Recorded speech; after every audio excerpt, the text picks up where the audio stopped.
দীর্ঘ ১০০ বছর পর জুলাই মাসে প্যারিসে অনুষ্ঠিত হবে বিশ্বের সর্ববৃহৎ ক্রীড়া প্রতিযোগিতা অলিম্পিক গেমস, যেখানে অংশ নেবে ২ শতাধিক দেশ এবং ১০,০০০-এর বেশি অ্যাথলেট। অলিম্পিক নিয়ে স্থানীয় ফরাসি এবং অভিবাসীদের মধ্যে কৌতূহলের শেষ নেই। বছর পর আমাদের প্যারিসে অলিম্পিক হতে যাচ্ছে। আমরা অনেক এক্সাইটেড।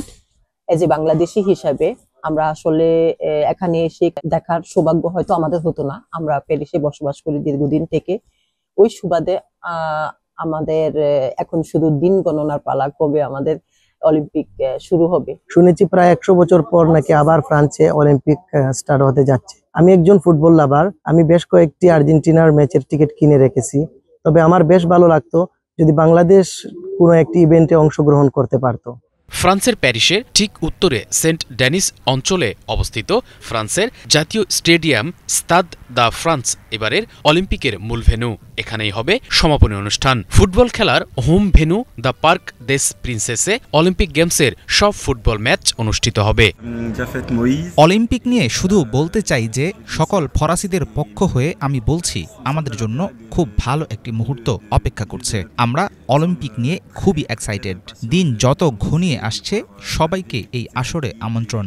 যারা প্যারিসে আছেন বা যারা নেই তাদের হয়ে আমরা খেলা দেখব। আমি ফুটবল খেলা ভালোবাসি, কোনোভাবেই ফুটবল ম্যাচগুলো মিস করব না। পাশাপাশি আমি বাস্কেটবল সহ আরও কিছু শারীরিক শক্তি ক্ষমতার যে খেলা আছে সেগুলোও দেখব।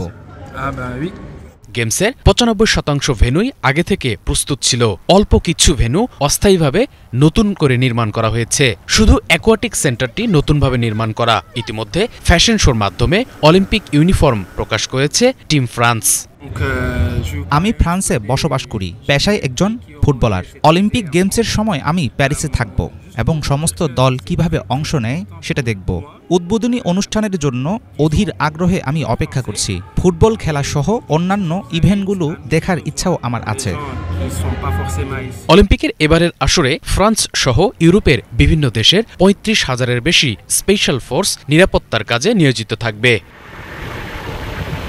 Banglavision news desk.